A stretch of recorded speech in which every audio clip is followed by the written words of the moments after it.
Bonjour à toutes et à tous, merci d'être ici avec nous. J'espère que vous avez passé une merveilleuse première journée hier au Forum InCyber. De notre côté, oui.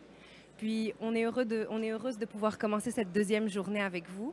Alors, pour le thème du jour, comme le titre l'indique, on va parler de la culture des compétences numériques et en cybersécurité au sein du gouvernement du Canada. Donc, d'un côté, nous avons des représentantes de l'École de la fonction publique du Canada, l'Académie du numérique, ainsi que le Centre canadien pour la cybersécurité et le carrefour d'apprentissage, aussi connu sous Learning Hub. Donc, en fait, avant de passer aux questions, on avait quelques petites questions pour vous, histoire de faire un petit exercice comme ça le matin. On voulait savoir si vous pouvez lever la main ceux qui travaillent pour un gouvernement, que ce soit le gouvernement fédéral canadien, provincial ou un autre gouvernement. Parfait. Donc, ceux qui travaillent dans le secteur privé. Parfait. Le monde académique. Super. Et non-profits, OSBL.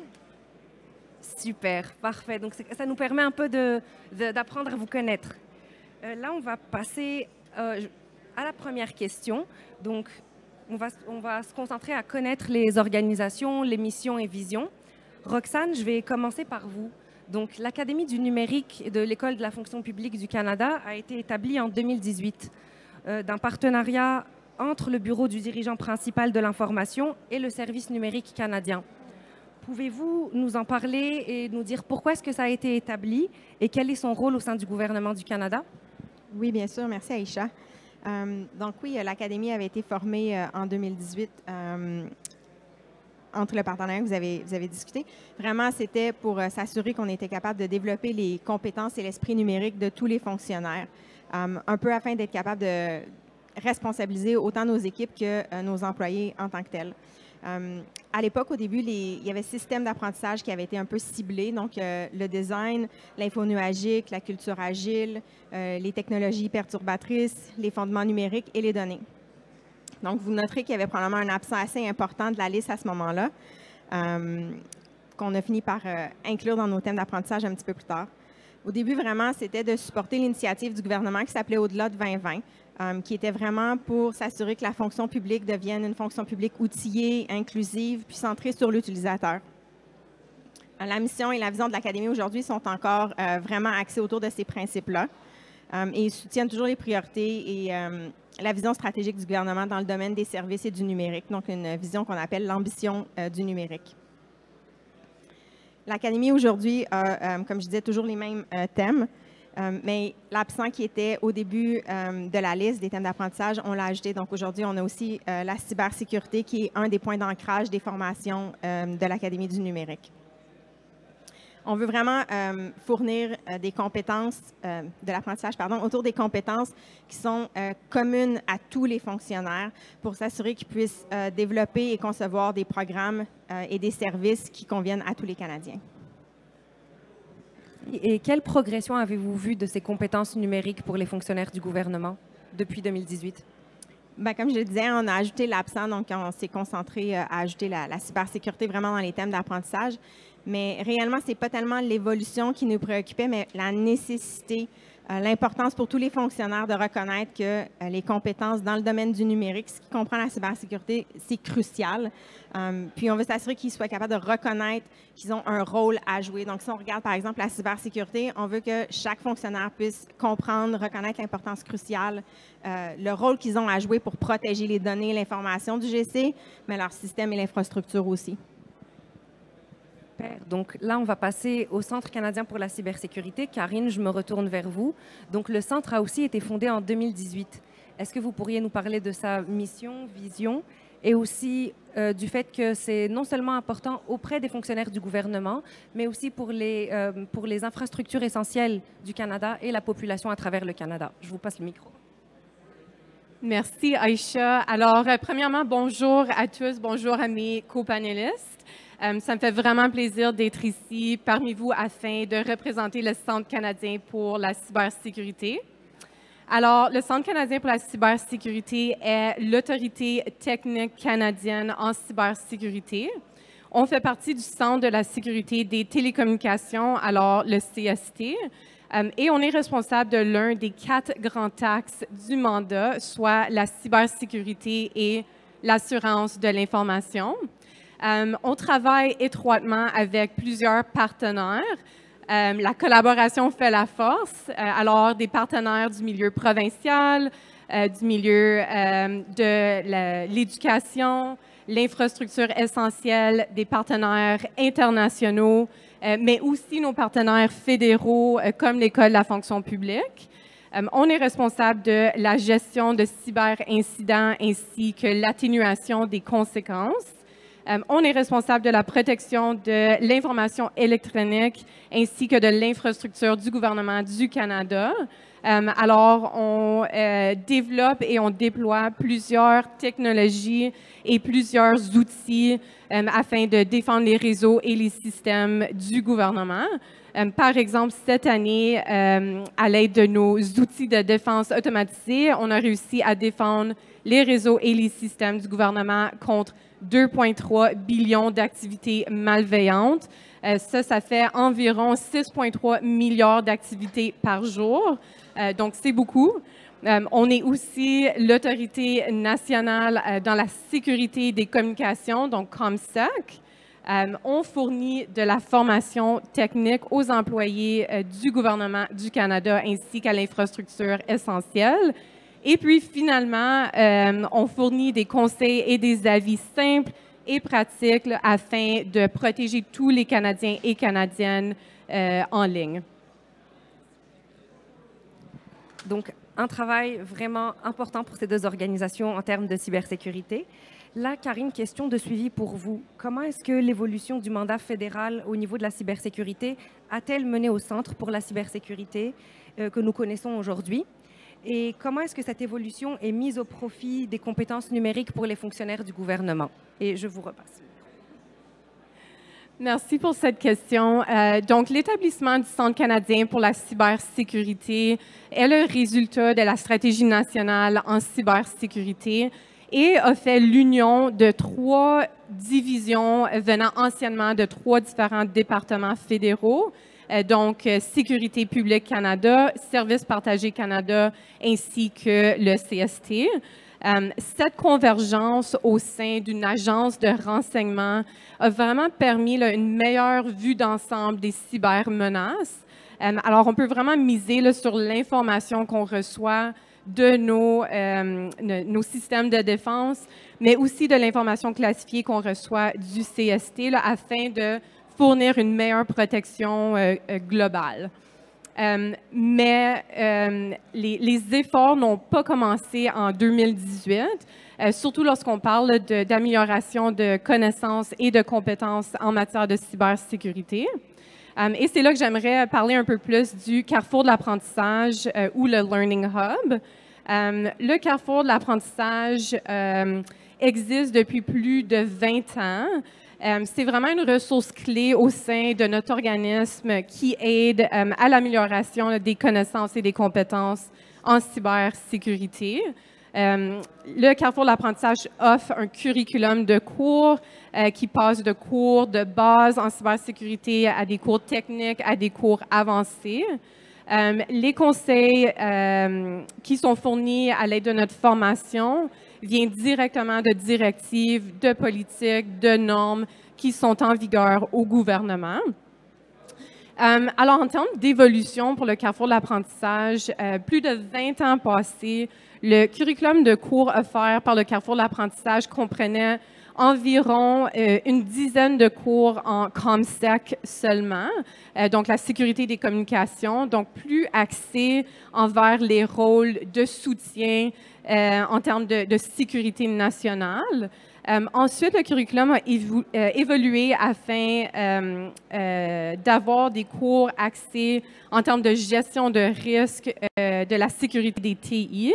Alors maintenant, on parle un peu plus de rôle de conception, alors des rôles d'analyste, des rôles d'architecte. Et puis aujourd'hui, le curriculum comprend plus d'une 60aine de cours qui va encore en ComSec, sécurité des TI, sécurité de l'info nuagique, sécurité du développement de logiciels, identification de menaces, mitigation, là, etc., etc. Et vraiment là, axé là, sous tous les rôles en cybersécurité. Donc, j'ai parlé de l'évolution de cours. Je vais aussi parler de l'évolution du format de cours. Avant la pandémie, tous les cours offerts à l'aide d'un instructeur ou d'une instructrice étaient seulement offerts en présentiel à nos locaux, donc à Ottawa. Depuis la pandémie, il y a eu un gros changement. Maintenant, tous les cours sont offerts de façon virtuelle ou aussi de façon hybride, où on a des apprenants en présentiel, en salle de classe, mais aussi des apprenants qui sont virtuellement, donc du confort de leur maison ou de leur office. La demande également pour les cours asynchrones, donc les cours self-paced, a augmenté de façon significative également. Donc, évolution de cours, évolution de format, évolution de collaboration. Le Carrefour de l'apprentissage collabore beaucoup plus. Je pense qu'on a tous entendu parler de l'importance de la collaboration lors de la journée hier, mais la collaboration soit avec le milieu académique afin de soutenir le perfectionnement des programmes en cybersécurité, soit avec mes co-panélistes ici aujourd'hui de l'École de la fonction publique, afin d'améliorer les connaissances et les compétences fondamentales de tous nos fonctionnaires en cybersécurité, soit avec le milieu de la défense nationale, afin de standardiser et d'augmenter la qualité de nos cours ComSec à l'échelle nationale, et finalement, soit en participant à plusieurs groupes de travail là, fédéraux, provinciaux, internationaux, afin de faire l'identification des carrières en cybersécurité et s'assurer que le gouvernement rencontre là, les besoins du marché du travail. Donc, maintenant qu'on a vu les contextes d'établissement et mission, vision des deux organisations respectives, on va passer au comment pour comprendre comment ces organisations améliorent les compétences numériques des fonctionnaires et les compétences numériques en cybersécurité. Kim, I'll be with you right in a second. So, une question pour Roxane. Oui, donc avec l'expérience de l'Académie du numérique dans ce domaine, avez-vous pensé à des solutions pour améliorer les compétences numériques au sein du gouvernement du Canada et quelles initiatives avez-vous mis sur pied? Merci, Aïcha.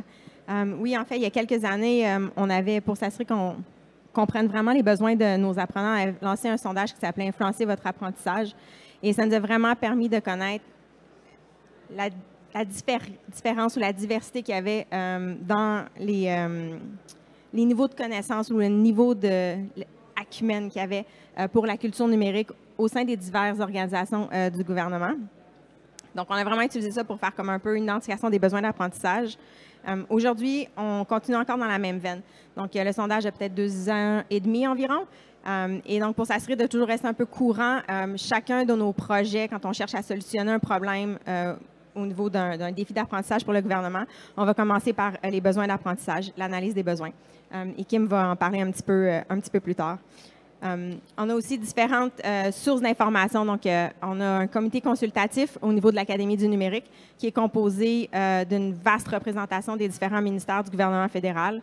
Et donc, on utilise un peu leur son de cloche pour savoir c'est quoi vraiment les défis qu'ils ont au sein de leurs organisations pour vraiment concentrer ou se focusser sur ces domaines-là quand il vient au temps de développer des solutions d'apprentissage. Évidemment, on est une organisation du gouvernement fédéral, donc les lettres de mandat qui sont émises pour les différents ministères vont aussi un peu guider, orienter l'offre de produits d'apprentissage qu'on va développer. Et puis, finalement, je dirais qu'une des initiatives, c'était, comme Karine l'a mentionné, vraiment le partenariat qu'on a développé avec le Learning Hub du Centre canadien de la cybersécurité, qui a été un élément clé, dans le fond, une initiative pour nous pour développer la formation en cybersécurité. Donc, on retient bien que partenariat, collaboration reste très important quand il s'agit de développement de produits d'apprentissage.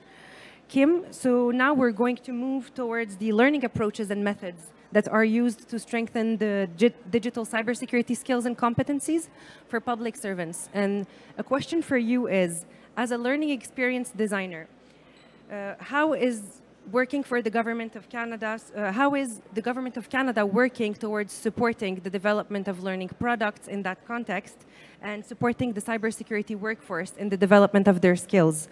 And how is it done through empowering and done through enhancing the knowledge of the development of knowledge, skills, and capacities?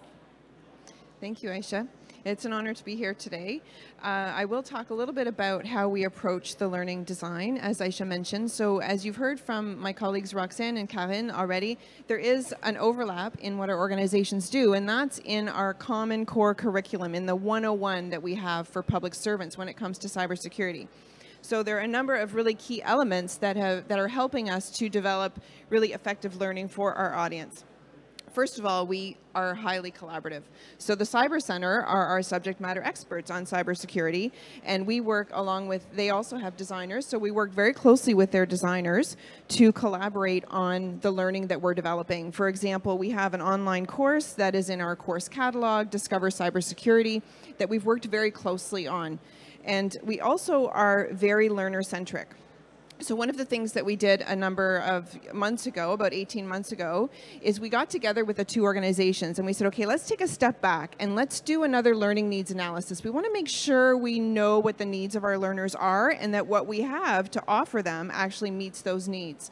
So we did our learning needs analysis together with the two organizations, and then we validated it with 10 to 12 different departments across the Government of Canada, including a number that we reached out to that had recently experienced incidents. So we wanted to make sure that what we were designing for our learners was effective and actually leading to some behavior change. So in addition to that, as all the way through the process, we have applied the Government of Canada approach, the intersectionality tool, Gender-Based Analysis Plus. We've asked some key questions all along the way to make sure that what we're developing is truly inclusive. And that's an evolution. We're never done with that. Every time we take a step back and we look at another iteration of the materials, we want to make sure we're challenging our assumptions and we're reaching out to as many learners as we can to test. So that's another really key element. We're actually testing with learners. When we went back to change the Discover Cybersecurity online course, we actually sent out an alpha version to a select group of people that represented across the Government of Canada to make sure that it was meeting their needs. And finally, as Aisha touched on, we work at taking a very holistic approach. So a lot of times learning tends to focus on knowledge. What do my learners need to know?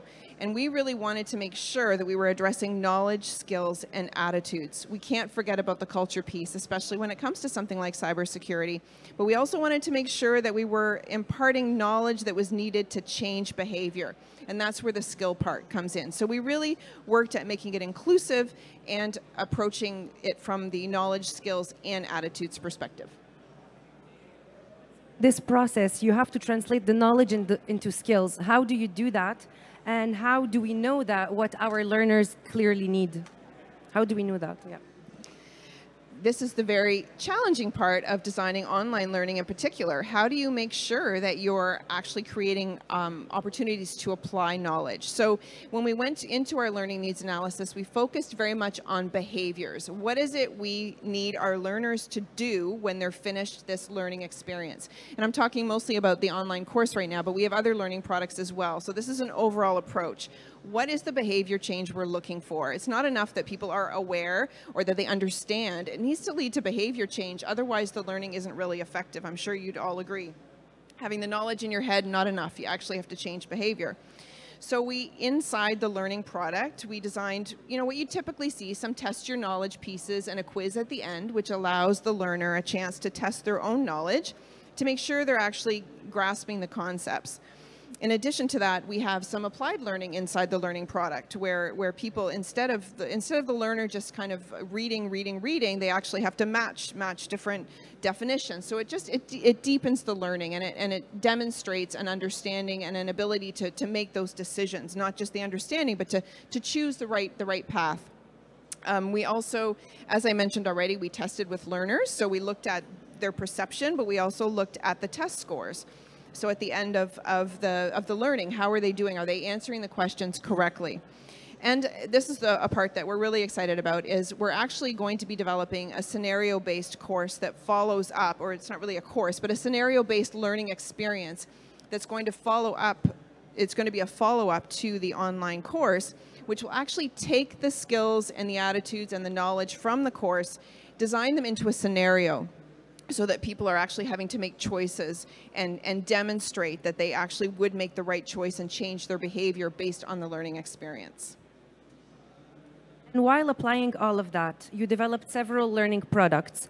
Could you share an example with the audience of an innovative collaboration and partnership aimed, of course, within the federal government of Canada, aimed at strengthening the cybersecurity skills for public servants? Definitely.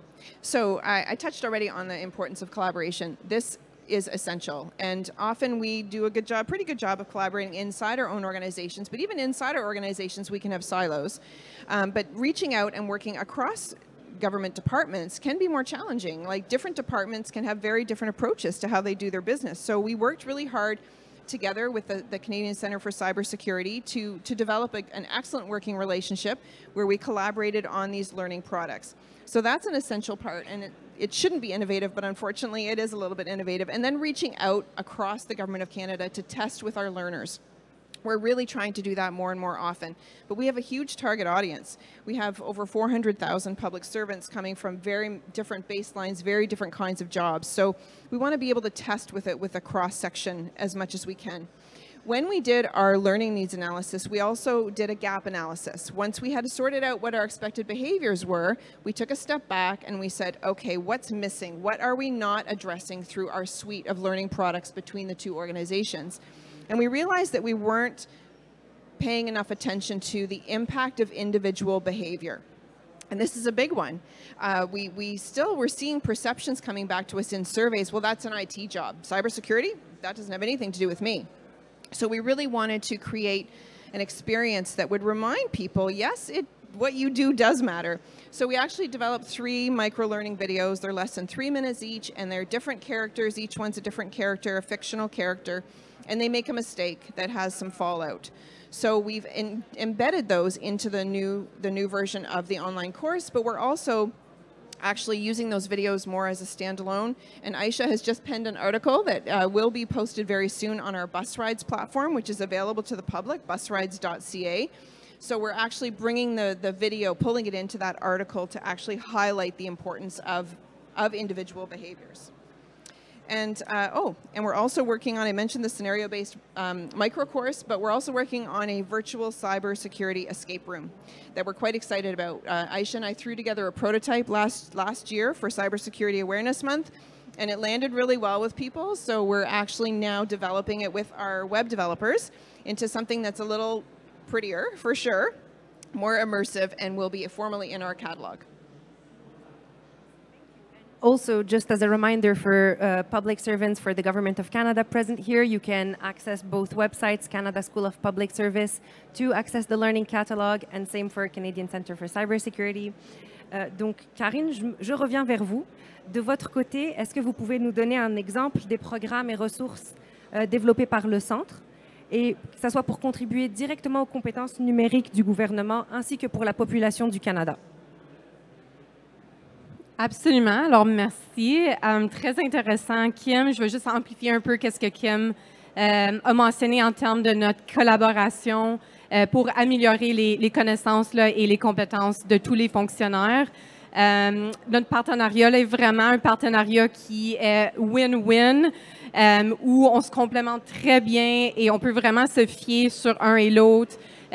On peut se fier sur les cas de la fonction publique là, afin d'utiliser leurs compétences en analyse de besoins d'apprentissage, en conception d'apprentissage, mais eux aussi, de leur tour, peuvent se fier sur nous pour la même chose, mais aussi pour notre information et nos connaissances techniques.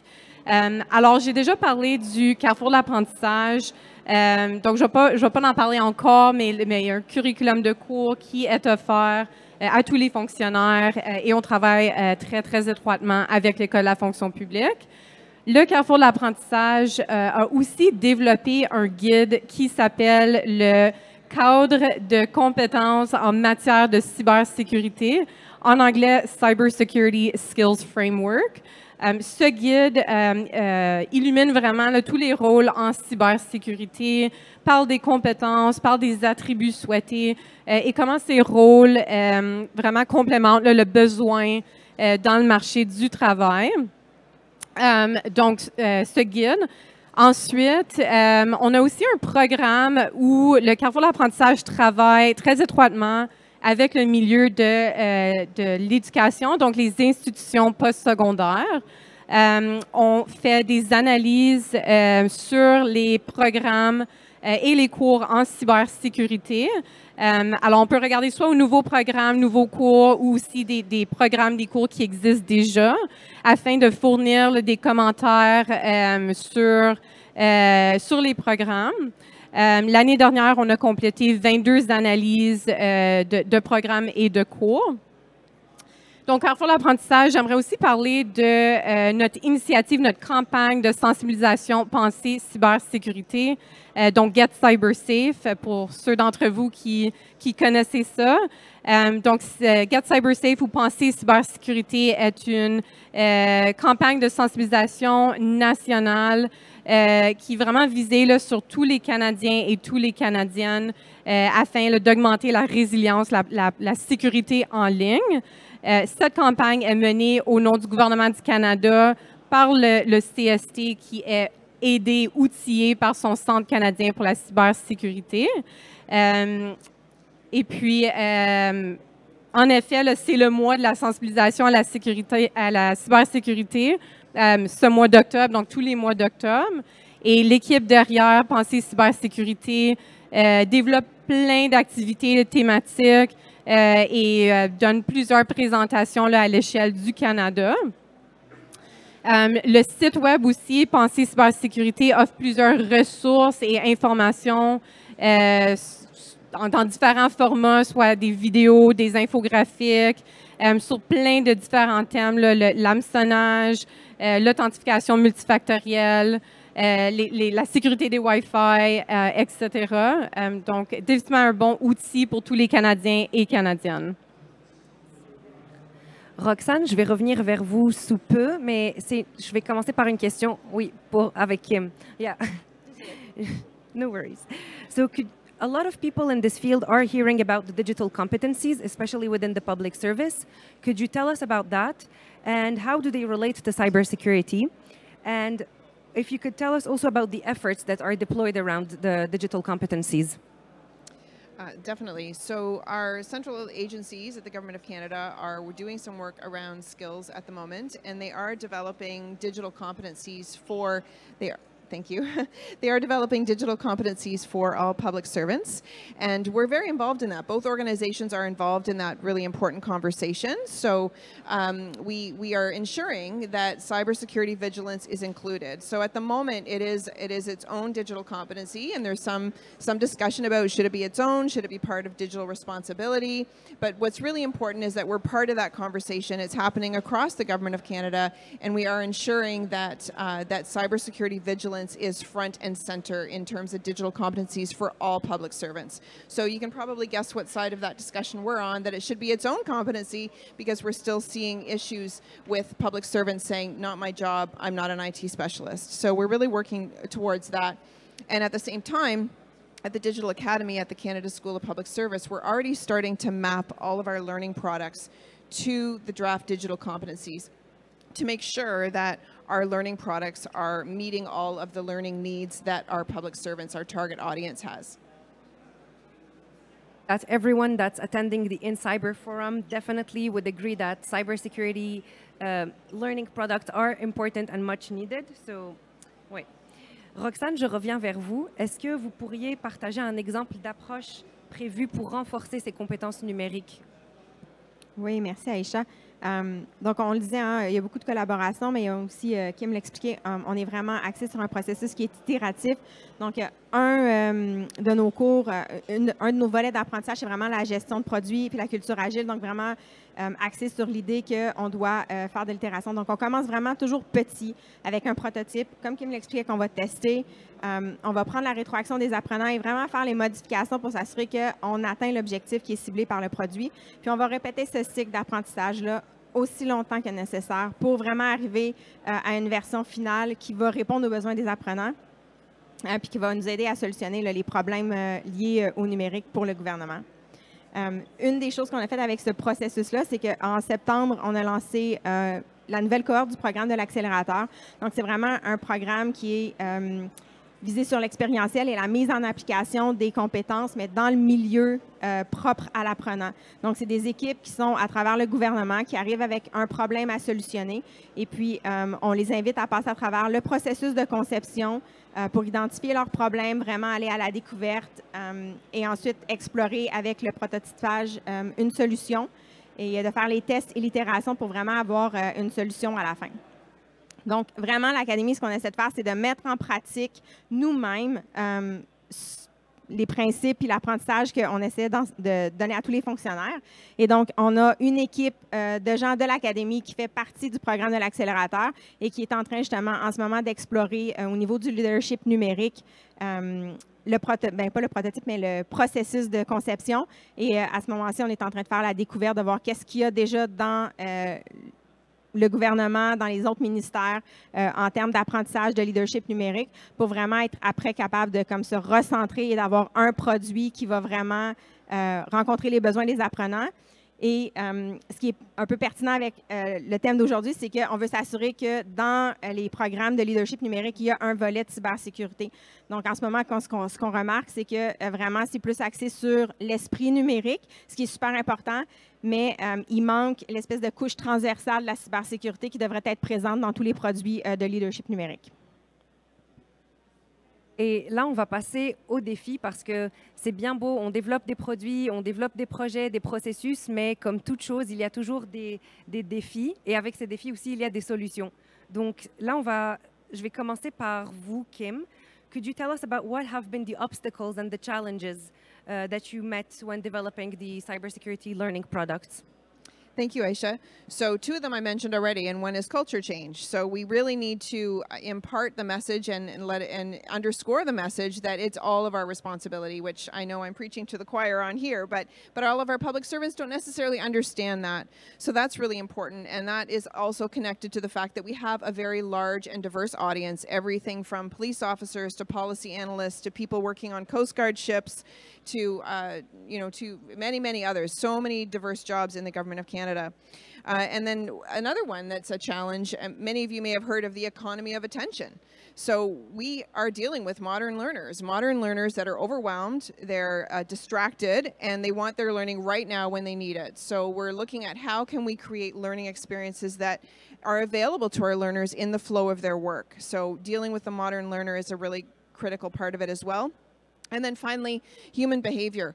We don't necessarily like to pay attention to things that scare us. And fear can actually interfere with the learning process. So we need to walk a fine line between underscoring, yes, this does matter, and yes, it can lead to bad things if you click on that link that came in your email, but we also don't want to create so much fear that people want to run the other way and that they're not actually able to learn and change their behaviors. Karine, de votre côté, quels défis spécifiques vous avez rencontrés lors du développement de produits en compétences numériques et cybersécurité plus particulièrement? Merci. Donc, je pense que je veux les défis que je vais identifier lorsque je travaille dans le carrefour de l'apprentissage complémentent vraiment bien ce que Kim a mentionné. Donc, ditto à tout ce que Kim a dit, mais je vais en ajouter également. Donc, je vais parler de format. Tu en as parlé un peu, Kim. Mais les apprenants d'aujourd'hui veulent vraiment de la formation là, virtuelle, du confort de leur maison, en ligne. Et ça peut être un défi en termes de conception et de développement lorsqu'on parle de compétences ou lorsqu'on parle de skills, d'être capable de faire quelque chose hands-on, manipuler de l'équipement, avoir le support direct d'un instructeur ou d'une instructrice. Alors ça a été un de nos défis lorsqu'on a fait la convergence là, de cours en ligne. C'est pas impossible. Et puis, évidemment, il y a plusieurs compagnies qui se sont adaptées très facilement, qui ont innové plusieurs solutions. Aussi, en termes d'organismes de développement, ça prend beaucoup plus d'efforts en termes de développement de cours en ligne.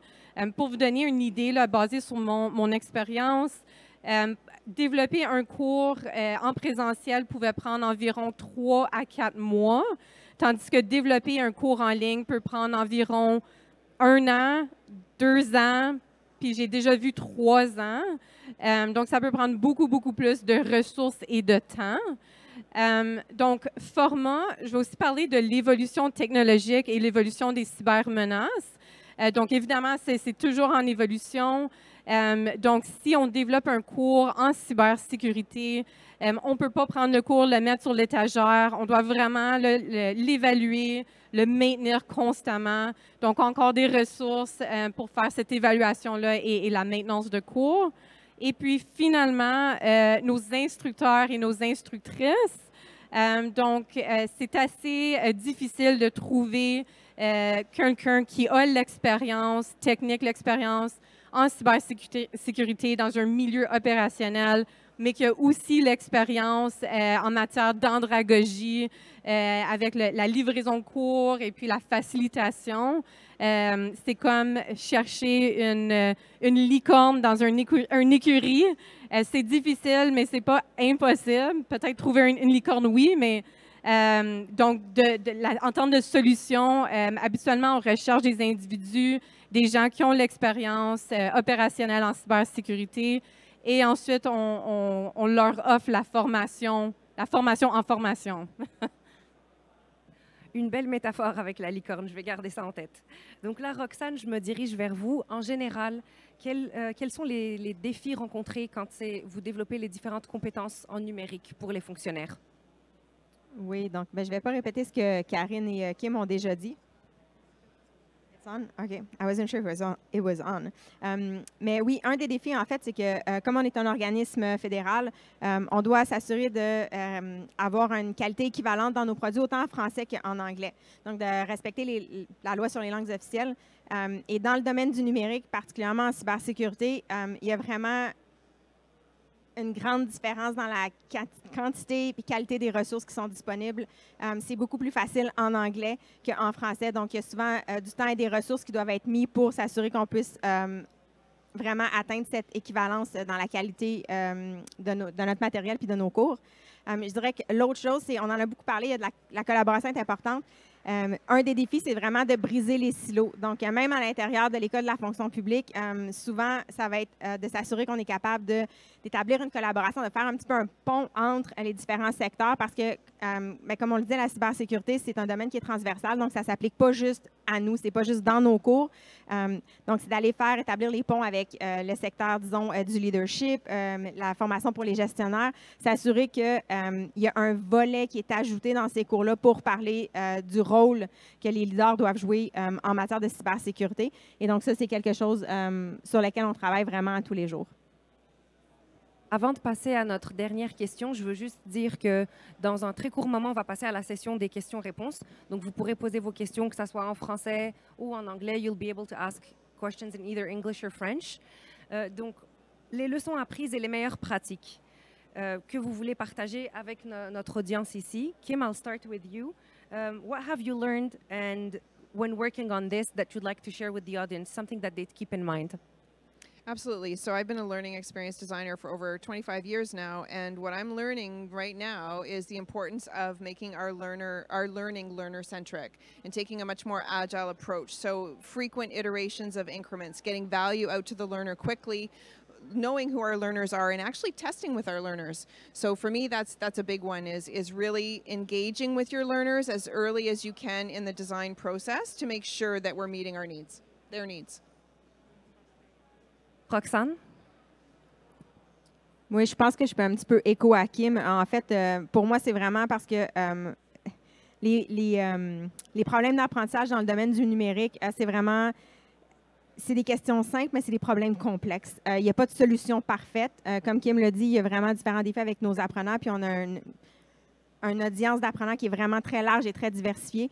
Et donc, c'est vraiment d'y aller comme avec Kim a dit, il faut faire notre recherche, il faut mettre un produit devant les apprenants le plus tôt possible, il ne faut pas attendre, il faut tester, itérer et toujours continuer, jamais penser qu'on a atteint la perfection.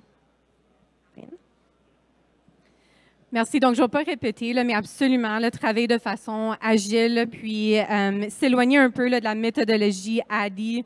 Si jamais vous connaissez ça, là, la conception, le développement, l'évaluation, l'implémentation, c'est vraiment faire l'évaluation le plus tôt possible.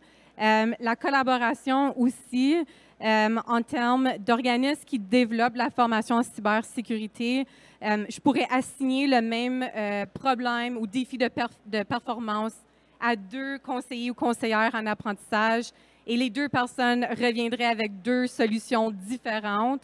Ça ne veut pas dire que c'est pas bon, il y en a un qui est meilleur que l'autre, mais si on assigne un problème de performance à 2 individus, c'est sûr que la collaboration, l'innovation et la qualité du produit d'apprentissage va être beaucoup mieux.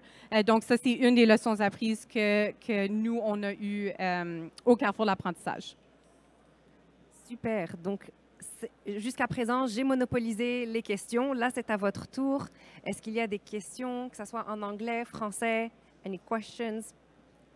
Ah, je pense alors que tout le monde a été vraiment clair dans ses propos. Si vous aurez des questions un peu plus tard, n'hésitez pas à nous approcher.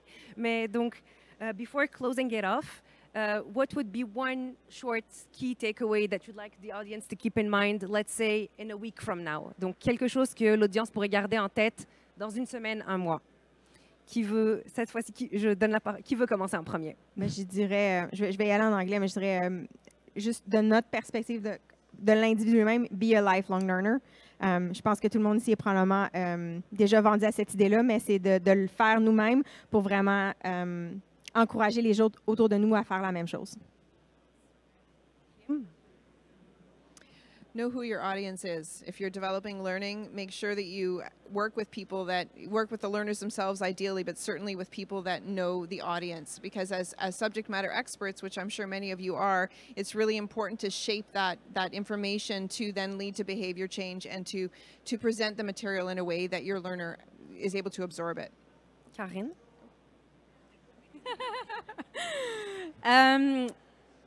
Je vais dire innover. N'ayez pas peur d'innover, vraiment pousser les boundaries. Tous les gens là, qui travaillent en formation là, sont vraiment passionnés. Puis il y a vraiment une opportunité là, pour utiliser notre créativité, notre innovation pour vraiment là, transformer là, la formation d'aujourd'hui. Et de mon côté, je vais vous dire de vous assurer d'être la barrière et non la porte d'entrée. Donc, be the shield and not the open door. Et l'apprentissage permet vraiment de faire ça en termes de cybersécurité. Quand vos équipes sont prêtes, il y a une barrière de protection qui s'active. Donc, sur ce, on voulait vous remercier d'être présents. Et si vous voulez vous joindre à moi pour remercier les panélistes, oui, bon, voilà. Et on tient aussi à grandement remercier le Forum InCyber ainsi que Vincent Rioux pour le merveilleux travail que l'équipe fait. J'espère que vous allez passer une merveilleuse journée aujourd'hui, profiter des conférences comme nous. Et je peux vous dire qu'on a déjà hâte à l'édition de l'année prochaine. Donc, merci.